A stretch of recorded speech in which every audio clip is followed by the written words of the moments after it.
We got a great group of blue-collar guys that show up to work every day, work really hard. We got a really good community in the O-line. The chemistry there is getting a lot better.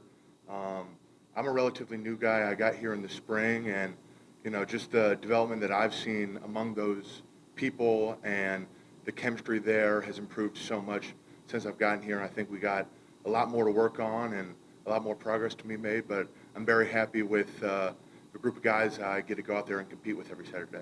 What is that progress? Where do you want to see that? I'm sure that has to be in some of the running games. What's the next step for this offensive line? Well, a lot of offensive line play is built around, getting reps together and stuff like that. And so you kind of get a feel for, the guys playing next to you and what's going on, and kind of having an almost telepathic, communication and link with those guys to where, maybe you don't got to make certain calls, or their strengths or their weaknesses, or what they're better at in particular, and just getting all that knowledge really helps the O-line gel together. And of course, just as the season goes on, you get more reps, and what's going on more, and so it's really encouraging. The group of guys that, like I say, I get to come in and work with, and they work incredibly hard, and we got leadership from the inside, so I'm really excited. Hudson, how important is being versatile and flexible on the offensive line? You spent the first half of the season at center, then slid over to right guard. We've seen guys bounce from right guard to left tackle. At one point in time, I think we were 5 or 6 weeks into the season with 5 or 6 different starting lineups at the offensive line. So how important is it for you guys to be able to move around and play multiple positions on the O-line? Obviously, it's incredibly valuable to be able to be an asset and play, wherever you need to be played. I kind of was challenged in the offseason to step up and play center, and I took on that challenge, and I was really excited for it. But I had some snap issues going into the season and just throughout the games, and that's unacceptable. And luckily, I was given an opportunity to play at right guard, and so I've been trying to take advantage of that opportunity and stuff. But seeing guys move around in the different lineups and stuff, that's just a week-to-week football thing. Some guys get banged up, and it's next man up mentality. And like I said before, and I'll keep saying it, the guys are extremely hardworking, and they'll step up when you call upon them. What about Tolliver's improvement? That's a defensive lineman that we watched all through high school around here. Defensive lineman his first few years here. Moves the offensive line this year. Now is just starting about tackle. So where have you seen that growth from him to be able to do that? Yeah, no, he's improved tremendously, and I think the best thing about him is just his attitude and his work ethic. He shows up every day with just, sensational attitude. It overflows onto other people. He comes in, even after practice, he's getting sets every day.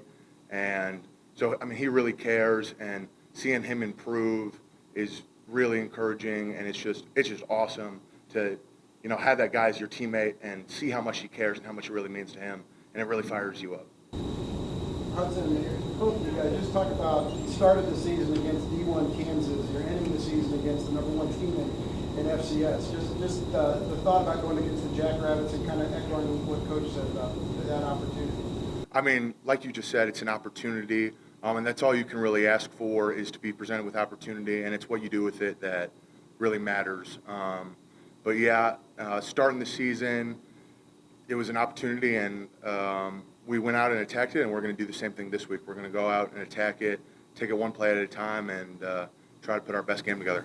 I think what Coach Beard said too, the fact that knowing our team is really worried about so much who we're playing, but more so just doing your 111. We don't ever come out and say, we're playing the #1 team in the FCS. We're more so just do your 111, and if we do that, we know what the result is going to be. What do you see from the jump in the defense the other day? Because there were some struggles. Illinois State able to get some. You guys could stop there, and if you get a stop there in the second half, you guys beat them. You get calling it that way, you beat them. But just a few of those games, just struggle.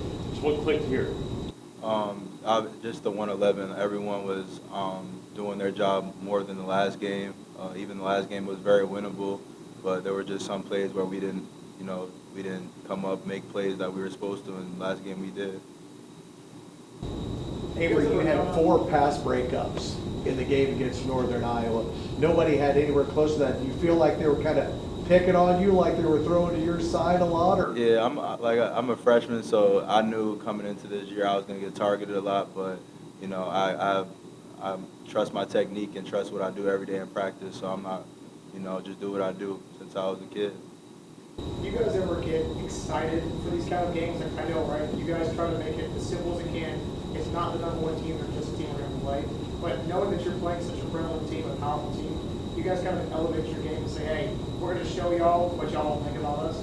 Yes, sir, for sure. Definitely practice harder, prepare better than ever before, and, you know, just make sure we're doing all our jobs to get the job done. Anytime I get to strap up my helmet, I'm excited. Yes, sir. Good days. Anything else for the players? Like a mustache. How long you been going with that? Probably 8-10 months. Yeah. Yeah. Everybody in your life like it too, or mom telling you? I'd like to think so. Mom telling you to cut it at all, or? No. Okay. I got some baldness in my family, so I'm just riding it out until then.